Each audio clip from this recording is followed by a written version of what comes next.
Samantala, iba't ibang hakbang naman ang sinusulong ng pamahalaan para maprotektahan ang mga overseas Filipino workers.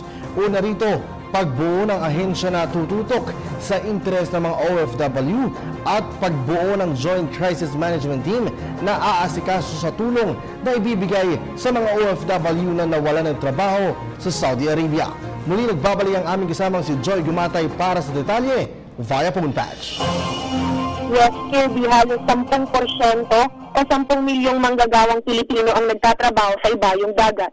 Nakakapagpadala sila sa bansa ng remittance na hindi bababa sa 25 bilyong dolyar taon-taon. Kaya naman upang maibigay ang kanilang pangangailangang proteksyon at serbisyong panlipunan, ipinangako ni Pangulong Duterte na susuportahan nito ang pagtatatag ng isang kagawaran na nakalaan lamang para sa ating mga OFWs.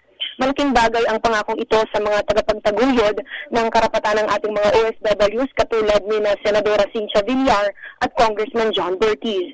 Sa katunayan nga ay pinrayoridad ng mga naturang mambabatas ang paghahain ng magkatuwang na panukalang batas tungo sa pagtatatag ng Department of Migration and Development o DMD. Layo ng kagawarang ito na padaliin at pabilisin ang proseso ng pagtatrabaho abroad sa pamamagitan ng mga one-stop migrant assistance centers na itatayo sa malalaking syudad at probinsya sa bansa. Nakatakda ring palawakin ang repatriation at reintegration programs ng ating pamahalaan sa paglalaan ng 1 bilyong pisong Special Assistance Revolving Funds. Higit pa rito, hinimok rin ng ACT-OFW Party List ang Department of Foreign Affairs at Department of Labor and Employment na bumuo ng isang Joint Crisis Management Team na mag-aasikaso naman ng mga pangailangan ng ating mga OFWs na nawalan ng trabaho, lalo na sa Saudi Arabia. Matapos isagawa ang unang implementasyon ng Joint Crisis Management Team sa Saudi, isusunod naman nila ang pagbisita sa ating mga OFWs na nasa Kuwait, gayon rin sa Qatar.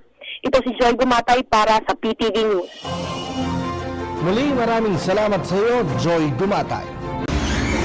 Ako po si Cathy San Gabriel. Subscribe na sa PTV YouTube channel.